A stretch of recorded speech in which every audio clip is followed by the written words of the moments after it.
Welcome to the series discussing human values. Today we're going to be discussing generosity. Generosity is simply the act of giving to others freely and willingly. The primary driver of this act needs to be evaluated. If it's a truly generous act, it will leave one feeling more abundant, more joyful.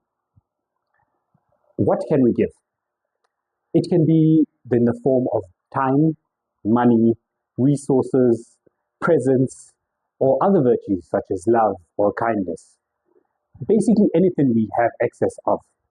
And when we say excess, it's more in terms of mindset over material excess. Someone can have very little food and share it as a generous act, not because they have material excess, but because they have the mindset of excess and abundance. So we get to why should we practice generosity? Well, every single human being is on a path of growth. We are trying to become more.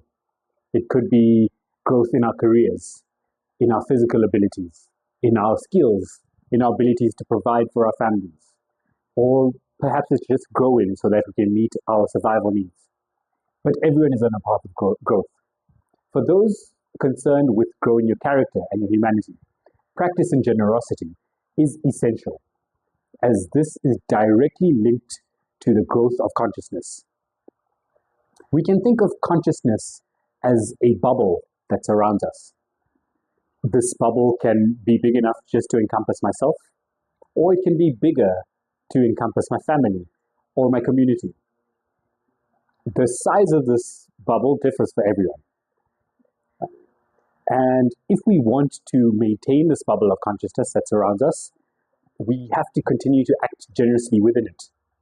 So if it encompasses my family, I need to continue to act generously towards my family. And if it's for my community, to continue to act generously for my community. If I stop acting generously in this sphere, my consciousness will shrink, because if it's for my family, I won't feel like that's an extension of me.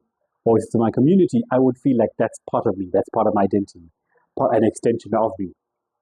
So if we want to expand this sphere of consciousness, we can use generosity as a tool to expand this. A simple exercise to do would be, what is currently my sphere of consciousness, in my bubble of identity? What is me? And what do I actually want to put in it? And to continue to act generously towards those things that are currently in my sphere of consciousness, or things that are just slightly outside of it and I want to contribute to those.